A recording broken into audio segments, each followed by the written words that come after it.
Ya, jadi pertanyaannya mohon sarannya bagaimana jika seorang suami memberikan beban pendidikan anak dan pekerjaan rumah tangga murni ke istri? Ya, ini salah satu pemahaman yang berkembang di sebagian masyarakat kita dan memang harus kita eh, luruskan karena sebetulnya tanggung jawab itu melekat pada kedua-duanya.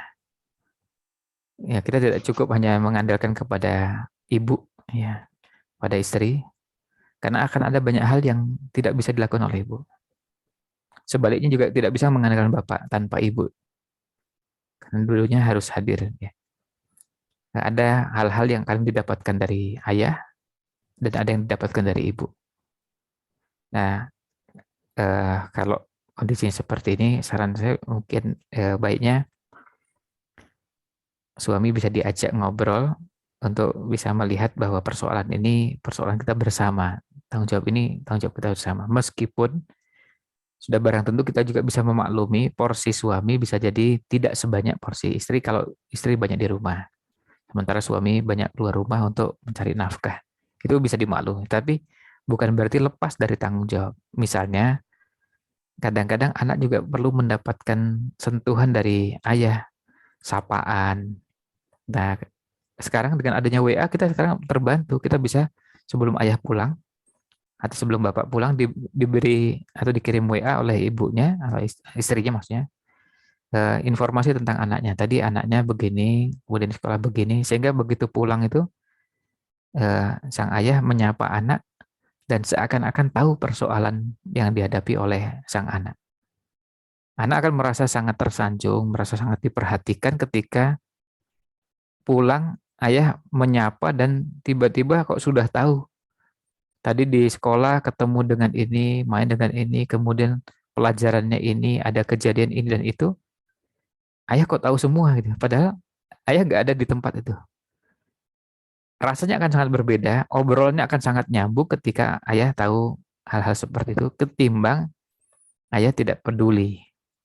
Ya anak mau apa saja terserah. Ya.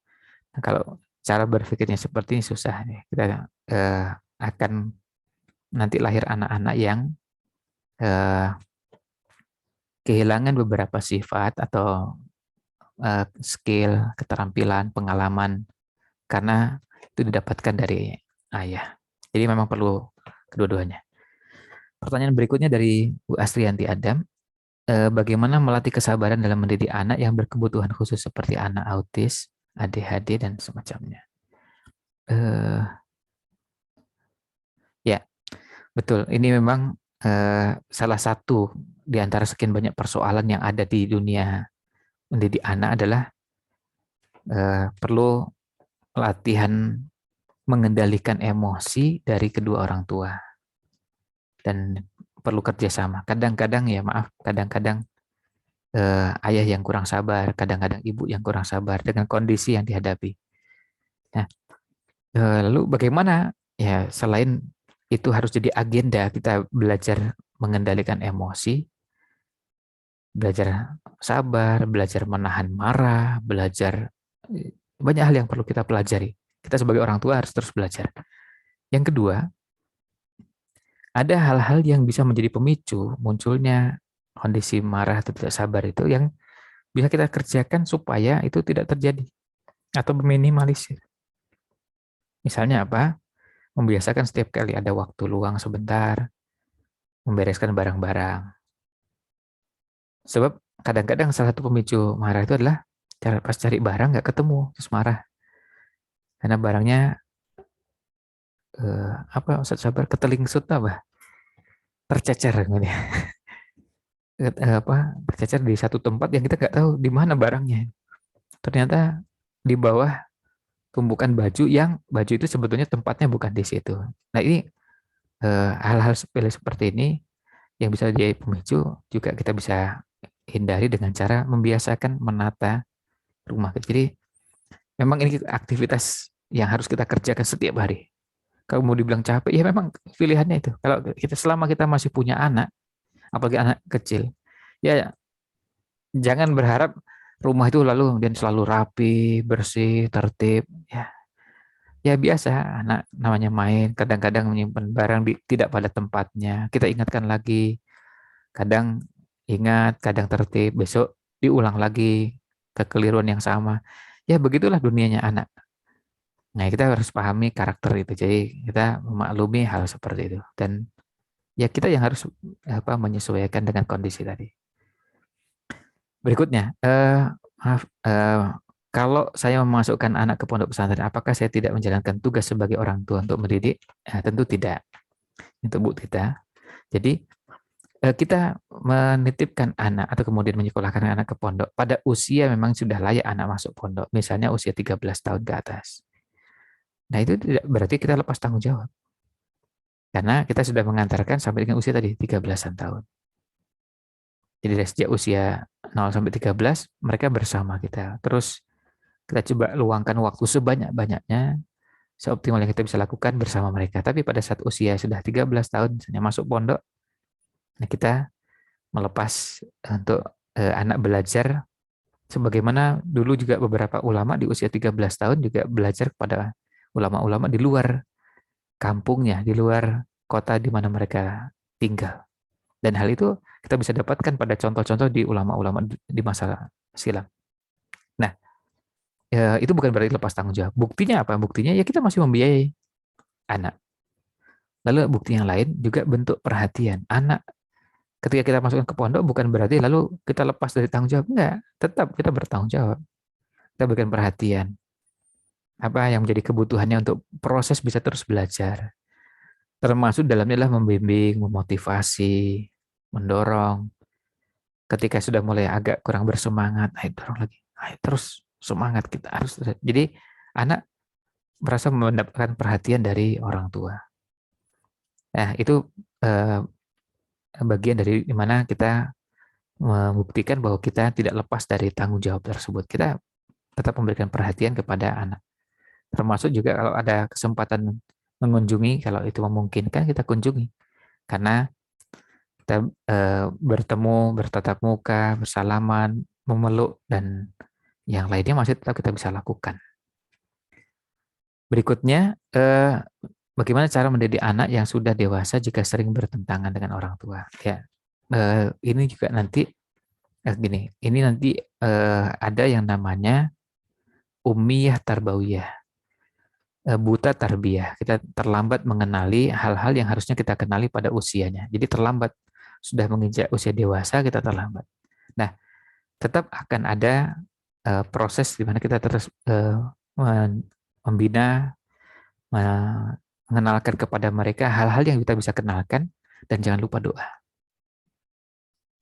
Betul, kita anggaplah kita ini salah di masa lalu, nggak mengenalkan hal-hal yang baik, tidak mengenalkan yang menjadi kemaslahatannya untuk kehidupan dunia dan akhiratnya, apalagi untuk urusan akhiratnya sampai tidak dapatkan porsinya, tapi kita ingin menutupi itu, dan siapa dengan doa-doa yang kita panjatkan dan ketulusan yang kita sampaikan kepada pada anak, mudah-mudahan menjadi jalan untuk bisa membenahi anak. Dan tentu juga harus bersabar ketika anak menginjak usia dewasa, tidak seperti waktu kita melihat mereka masih kecil.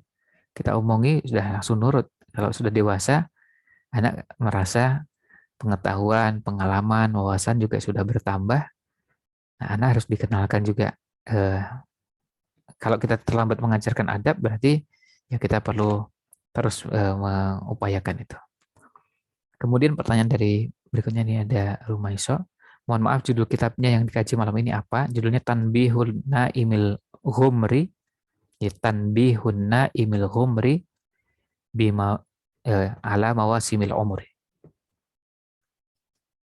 Kemudian yang berikutnya, bagaimana cara mendidik anak kecil usia 6 tahun yang sudah mulai suka berbohong. Nah, ya ini ya, salah satu dari uh, apa dari perilaku menyimpang yang ada pada anak-anak, yang itu perlu kita tangani secara bertahap, karena proses itu memang harus kita jalani bersama. Bisa jadi berbohong itu bukan dalam segala hal dan tidak selalu, tapi itu dilakukan karena anak melihat perilaku kita, kemudian anak belajar bagaimana berbohong, yang artinya kalau itu terjadi pada kita, berarti kita yang harus membenahi terlebih dahulu, sambil kita bertobat, kemudian mohon ampun pada Allah, lalu kita juga berdoa. Mudah-mudahan ini bisa menjadi jalan untuk memperbaiki anak kita. Karena ketulusan itu, insya Allah, punya pengaruh kepada anak kita. Walam. Kemudian pertanyaan berikutnya, bagaimana mengajarkan adab pada anak umur 2 tahun? Eh, Bisa jadi belum sampai pada kita mengenalkan anak seperti pada usia 4-5 tahun ya. Tapi paling tidak eh, ada yang diperdengarkan, ada yang dilihat oleh anak pada usia tersebut, hal-hal yang bisa memberikan maslahat untuk anak.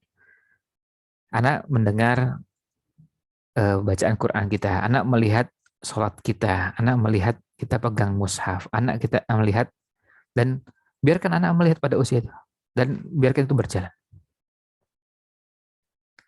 Nah, ini yang apa yang kita bisa coba lakukan, dan mudah-mudahan itu bisa menjadi bagian dari mengajarkan adab. Jadi mari kita solehahkan diri kita. Berikutnya, jadi mohon maaf saya jawab singkat-singkat. Bagaimana cara menjelaskan kepada anak dan pembina? Sebentar, ini ada, ya, ada eh, bagaimana cara menjelaskan kepada anak dan pembinaan kepada anak jika orang tuanya berpisah? Ya, ini memang salah satu ujian yang Allah berikan ya. Ketika kondisinya seperti itu, berarti peran itu harus dikerjakan sendiri oleh salah satu tadi, bisa jadi oleh orang tua, oleh eh, ayah tanpa ibu atau ibu tanpa ayah. Tapi untuk bagian-bagian yang menjadi kekurangannya, kita coba melihat peluang-peluang untuk bisa dikerjakan oleh yang lain. Misalnya itu dikerjakan oleh guru di sekolah. Ketika ada guru yang laki-laki, ada pak gurunya, ada ustadznya, kita bisa minta bantuannya untuk membantu mendidik. Kalau kebetulan peran itu tidak didapatkan di rumah dari ayahnya, ya karena memang tidak ada ayahnya. Sehingga sisi kawamahnya, sisi hal-hal yang harusnya diajarkan oleh ayah kepada anak itu tetap bisa didapatkan. Atau kalau enggak bisa, kalau ada kakeknya, ada pamannya, mudah-mudahan itu bisa menggantikannya. Meskipun tidak bisa menggantikan sepenuhnya. Allah alam. Begitu, ini masih banyak pertanyaannya, tapi sudah 9:21:25. Saya perlu kembalikan dulu ke moderator nih. Ya betul. Masya Allah. Terima kasih banyak Ustadz. Ini pertanyaannya semakin bertambah terus kayak ini. Uh, Mungkin kita tutup dulu. Insya Allah nih pertanyaannya akan kita copy dan kita akan kirim di grup ya, atau capek ke Ustadz.